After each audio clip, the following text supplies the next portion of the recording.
Assalamualaikum warahmatullahi wabarakatuh. Perkenalkan, saya Neni Nurhayati. Di sini saya akan membahas mengenai apa itu image restoration theory. Ketika sebuah individu atau lembaga telah melakukan suatu kesalahan dan telah rusak citra atau reputasinya, apakah bisa citra itu dipulihkan? Dan bisakah reputasi yang telah rusak itu dikembalikan? Bisakah image itu direstorasi? Jawabannya adalah sangat bisa dengan image restoration theory.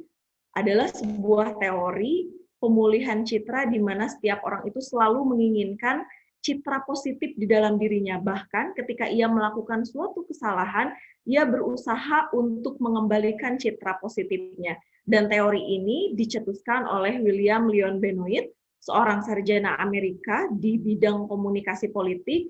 Beliau juga merilis bukunya tentang pemulihan citra yang berjudul Accounts, Excuses, and Apologies. Penelitiannya tentang politik telah memberikan banyak persepsi tentunya dari kebanyakan kampanye politik.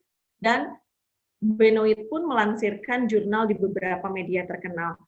Menurut Benoit, pemulihan citra itu adalah berbagai strategi yang dapat digunakan untuk mengurangi kerusakan identitas dalam sebuah peristiwa di mana memang reputasi telah rusak. Dan bagaimana kita bisa mengembalikan citra setelah hancur lebur dihajar oleh krisis yang bisa mengancam baik itu perusahaan, kemudian organisasi, pemerintah, dan lain-lain. Dan pemikiran dari Benoit ini kemudian sangat aplikatif sekali dan banyak dirujuk oleh konsultan politik di Amerika dan tentu saja seluruh dunia.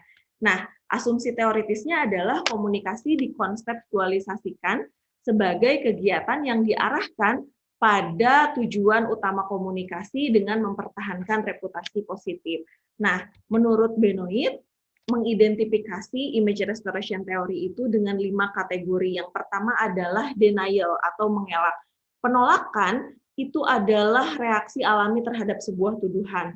Jadi seseorang atau organisasi dapat menyangkal bahwa tindakan itu terjadi dan menyangka peran mereka dalam melakukan hal itu. Kemudian yang kedua, reduction of offensiveness. Seseorang berusaha untuk mengurangi tingkat persepsi negatif di benak publik, kemudian evasion of responsibility, menghindari tanggung jawab terhadap tindakan dengan tujuan untuk mengurangi tanggung jawab terhadap tindakan yang dimaksud. Kemudian ada corrective action. Corrective action ini strategi pengembalian citra positif di mana memang pihak tertuduh berusaha mengembalikan citranya dengan menjanjikan bahwa tindakan tersebut akan diperbaiki. Kemudian yang terakhir adalah mortification.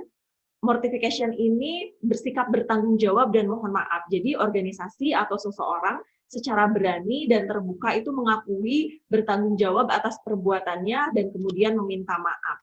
Nah, dalam beberapa contoh kasus misalnya denial, ketika ada pejabat publik yang melakukan korupsi, lalu kemudian pejabat publik tersebut tidak mengakui telah melakukan korupsi, seperti misalnya Bupati Kudus yang sebagai tersangka kasus suap dengan jabatan barang bukti uang tunai sebesar 170 juta rupiah dan kemudian membantah tuduhan tersebut. Menurutnya karena bukti senilai 170 juta rupiah itu tidak ada di tangannya. Kemudian ia membantah begitu ya. Kemudian yang selanjutnya ada evasion of responsibility, bisa dikatakan bahwa tanggung jawab atau menghindari tanggung jawab terhadap tindakannya untuk mengurangi tanggung jawab terhadap tindakan yang dimaksud. Seperti misalnya contoh kasus dalam kampanye partai politik itu kan tidak boleh ya kampanye partai politik itu melibatkan anak-anak karena tidak masuk dalam kategori pemilih. Nah, kemudian dilakukan oleh PKS dan kemudian PKS menyampaikan itu bukan hal yang disengaja. Lalu selanjutnya ada reduction of offensiveness. Ini meyakinkan kepada publik bahwa hal yang terjadi itu tidak seburuk yang dipikirkan. Nah, dalam hal ini aktor bisa mengembangkan metode differentiation atau perbuatan itu dibedakan dari tindakan lebih ofensif untuk mengurangi perasaan negatif begitu ya.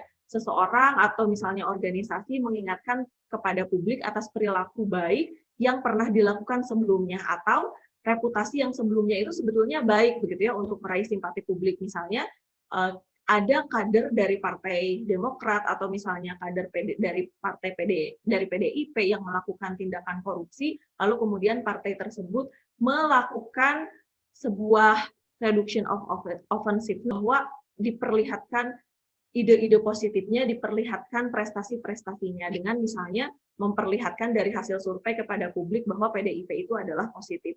Lalu yang selanjutnya adalah corrective action, tindakan korektif pengembalian citra di mana memang pihak tertuduh berusaha untuk mengembalikan citranya dengan menjanjikan bahwa tindakan tersebut akan diperbaiki. Seperti misalnya contoh pelanggaran etik yang dilakukan oleh Ketua KPK dan kemudian Ketua KPK menyampaikan kepada media berjanji untuk tidak mengulangi perbuatannya. Dan yang terakhir adalah mortification. Mortification ini dilakukan permintaan maaf secara terbuka begitu ya. Sebagai contoh misalnya ada kader partai politik yang menjadi tersangka kasus korupsi, kemudian partai politik tersebut meminta maaf kepada publik. Itu yang bisa disampaikan mengenai image restoration theory. Semoga bisa bermanfaat. Billahi taufiq wal hidayah. Wassalamualaikum warahmatullahi wabarakatuh.